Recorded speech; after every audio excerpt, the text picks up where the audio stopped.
Bonjour, je m'appelle Wassim Khalil, je suis neurochirurgien au CHU de Limoges. Depuis le début de ma formation, j'étais intéressé par les tumeurs cérébrales et notamment les méningiomes, qui sont censés avoir une évolution simple, mais ce n'est pas toujours le cas.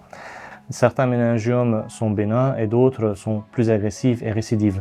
L'OMS, l'Organisation mondiale de la santé, a regroupé les méningiomes en 3 grades, en ordre croissant d'agressivité. De plus, il y a ce qu'on appelle le score de Simpson, ça veut dire combien le chirurgien a pu enlever de cette tumeur-là durant l'intervention, et ces deux-là, ils sont utilisés pour prédire la récidive.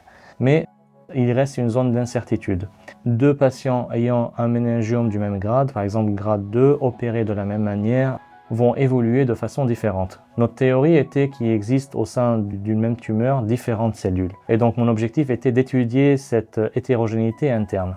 Afin de mener ce projet, on a utilisé une technologie innovante qui s'appelle la SDFFF. Donc c'est une centrifugeuse de haute précision qui, au lieu de regrouper les cellules, elle les sépare en fonction de leur forme et de leur densité. Ainsi, on obtient différentes sous-populations de cellules de la même tumeur, ce qu'on appelle des fractions.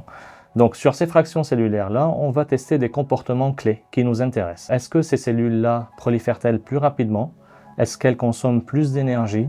Est-ce qu'elles envahissent d'emblée dans leur milieu? Et aussi, on va s'intéresser sur ce qu'on peut voir sous le microscope, notamment la forme de cellule et l'atypie qui est présente dedans, et les données moléculaires, afin de pouvoir trouver un lien entre ce portrait moléculaire de la cellule et son comportement. Qu'avons-nous observé? On a observé qu'au sein du même lignée cellulaire, il existe une fraction de cellules qui sont capables de proliférer davantage, qui sont plus envahissantes et consomment plus d'énergie.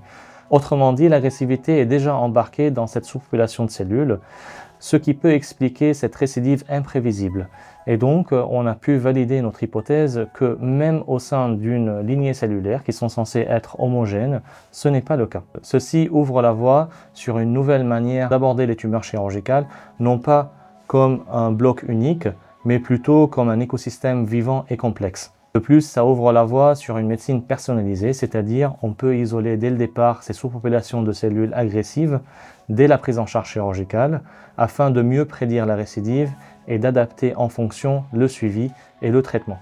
Je tiens à remercier la Fondation de l'Avenir et l'Académie nationale de chirurgie pour leur soutien, ainsi de m'avoir attribué le 17e prix des chirurgiens de l'avenir. Et je remercie aussi l'équipe Capture de l'Université de Limoges pour leur soutien continu pendant mes recherches. Merci.